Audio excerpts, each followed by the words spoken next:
un mariage en grande pompe, si il vous handicape financièrement, n'est pas une nécessité. Comme j'avais dit à mon mari, nous avons largement le temps d'organiser une grande fête, d'inviter 200, 300, 400 personnes. Mais la priorité, ce sont nos investissements.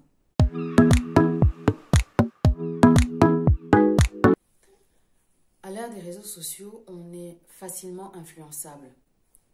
Et j'avoue que moi-même, en tant que blogueuse, j'ai été tentée de faire un grand mariage. J'étais tentée de faire un mariage où j'aurais eu 300, 400 convives, où j'aurais eu une grande robe blanche, dans une merveilleuse salle, avec de belles fleurs, un photographe, une super maquilleuse. J'avoue que ça ne m'aurait pas déplu. J'avoue que ça ne m'aurait pas déplu. Ceci étant, parfois il faut être honnête avec soi-même et se dire, je le fais pour moi, je le fais pour les autres, je le fais parce que je suis blogueuse et que j'ai envie de faire des partenariats avec des marques, j'ai envie qu'on parle de moi, je le fais parce que je veux en mettre plein la vue aux autres, je le fais parce que c'est un jour mémorable, mais il y a aussi une question qu'on ne se pose pas en réalité, qu'on devrait se poser. Est-ce que c'est indispensable? Est-ce que c'est nécessaire? Est-ce que financièrement, ça ne va pas nous plomber? C'est grâce à une discussion que j'ai eue avec une amie que j'ai convaincu mon mari d'organiser un petit mariage et je ne regrette pas. Vous savez, c'est important de prendre à court terme des décisions qui ont un impact à long terme sur votre vie. Mon mari et moi avions en projet d'acheter une maison, un appartement. Plus précisément un appartement parce que nous avons tous les deux une préférence pour la ville, notamment Bruxelles. Et si on n'est pas la fille de Bill Gates ou de Jeff Bezos et qu'on aspire à habiter à Bruxelles, dans une maison, il faut débourser un petit pactole. Donc, nous avons revu nos ambitions à la baisse, nous avons été réalistes et nous avons opté pour un appartement à Bruxelles. Et lorsqu'on souhaite un bel appartement dans un quartier relativement chouette, ça nécessite un budget conséquent. Ce que la plupart des gens font, c'est qu'ils se marient, ils font un beau mariage en grande pompe, et puis ils retournent dans leur appartement en location. Quand ils ne vivent pas chez les parents, ils prennent une location, ils se mettent à épargner pour acheter la maison, pour les enfants. Donc c'est le schéma classique. Le mariage, la maison, puis les bébés. Ça c'est le schéma classique. Personne ne se dit, si je fais un grand mariage avant, bon, il y en a qui ont la chance, le mariage est financé par les parents, mais je pense que dans la majorité des cas, les époux financent eux-mêmes leur mariage. Si vous êtes dans mon cas, que vous financez vous-même votre mariage, ça vous plombe ensuite financièrement pour les frais de notaire qui sont nécessaires à l'acquisition de votre bien immobilier. Donc, vous devez prendre la bonne décision. La bonne décision, c'est quoi? C'est que vous allez attrisser vos parents. Parce que vos parents sont fiers de pouvoir organiser votre mariage, de pouvoir inviter leurs amis, leurs collègues, parfois des membres de la famille que vous ne connaissez pas. Vos parents ont envie aussi de se faire plaisir. C'est normal.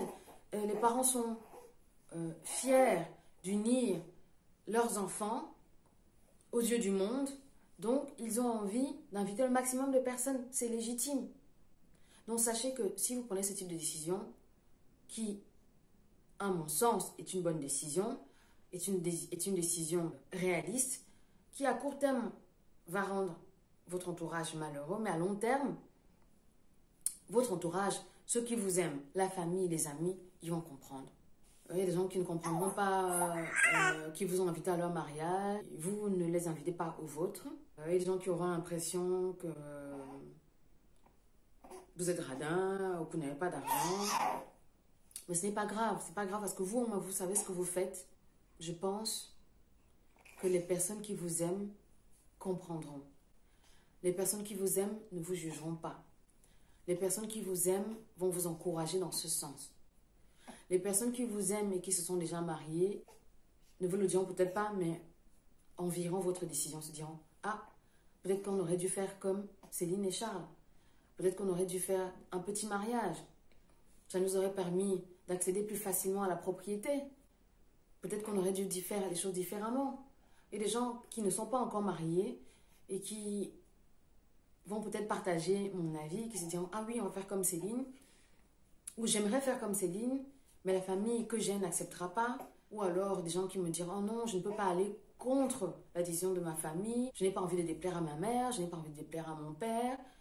Effectivement, il faut avoir une sacrée dose de confiance en soi pour déplaire à son père, à sa mère, pour ne pas, comment dire, succomber à la pression des réseaux sociaux en se disant, oui, ma copine s'est mariée, la salle était très bien décorée, l'église était très bien décorée, j'aimerais en faire autant, moi aussi j'ai envie qu'on parle de mon mariage, j'ai envie aussi d'en mettre plein la vue. Il faut de la maturité, de la vision, une sacrée dose de confiance en soi pour pouvoir justement faire fi de tous ces éléments et rester focus sur son objectif à long terme, c'est-à-dire devenir propriétaire, se constituer déjà un petit patrimoine pour soi-même, mais surtout pour ses enfants. On se marie d'abord pour soi-même. On ne se marie pas pour faire plaisir. Donc, si on part du principe qu'on se marie pour soi-même, un mariage en grande pompe, si il vous handicape financièrement, n'est pas une nécessité. Comme j'avais dit à mon mari, nous avons largement le temps d'organiser une grande fête, d'inviter 200, 300, 400 personnes. Mais la priorité, ce sont nos investissements, notre appartement, le toit que nous avons au-dessus de notre tête, l'héritage que nous préparons pour nos futurs enfants et pour nos enfants. Donc la priorité, c'est cela. Et dans la vie, il faut faire des choix. Quand on fait des choix, fatalement, il y a des personnes qui ne vont pas comprendre et qui peuvent mal prendre. Et le choix que nous avons fait, c'était d'organiser un petit mariage où nous étions vraiment en comité extrêmement restreint. Donc ma famille proche, mes parents, ma soeur, mon frère, du côté de mon mari, c'était ses parents, son frère, ses soeurs et les enfants de ses frères et sœurs. Nous avons organisé le mariage chez les parents de mon mari. Ma famille a été logée chez les parents de mon mari également. Nous avions loué une tente. Nous avions suffisamment de tables et de chaises. Nous n'étions même pas 20. Non, nous n'étions même pas 20. La seule dépense extravagante que nous avons effectuée, c'était de faire venir un chef à domicile.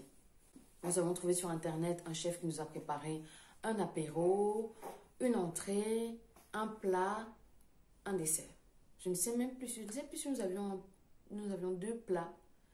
Mais à mon avis, nous avions quand même, l'apéro était relativement copieux. Nous avons une belle entrée, un plat et un dessert. Donc c'est juste que le chef à domicile, il est venu avec son matériel, il est venu avec sa vaisselle, il est venu avec ses couverts. Donc il s'est vraiment occupé de tout, du début jusqu'à la fin. La seule chose que nous avions eu à faire, c'était de dresser la table. Ma soeur, qui est experte en décoration d'intérieur, s'est occupée de nous faire une très belle table. Donc, ma soeur s'est occupée de ça. Mon frère était notre photographe, donc je n'ai même pas eu besoin de faire appel au service d'un photographe. Ma soeur, qui a également des compétences en make-up, c'est ma soeur qui s'est occupée de ma coiffure. Et ma belle-sœur, Cassandra, je t'embrasse, s'est occupée de ma coiffure. Donc ma soeur s'est occupée de mon make-up et ma belle-sœur s'est occupée de ma coiffure. Voilà. Le seul gros poste pour ce petit mariage, c'était le chef à domicile. Donc ça fait bientôt 1 an que nous avons acheté notre bien immobilier. Nous sommes convaincus que c'était une sage décision. Si nous avions fait un mariage en grande pompe, je pense qu'aujourd'hui, nous ne serions pas propriétaires. Nous serions toujours locataires et nous serions encore en train d'épargner le montant des frais de notaire pour pouvoir acquérir notre bien immobilier. C'est dans cette situation que nous serions aujourd'hui. Donc voilà, j'espère que ma vidéo vous sera utile. J'espère que notre mariage petit budget va vous inspirer. Voilà, j'espère que ça vous sera utile.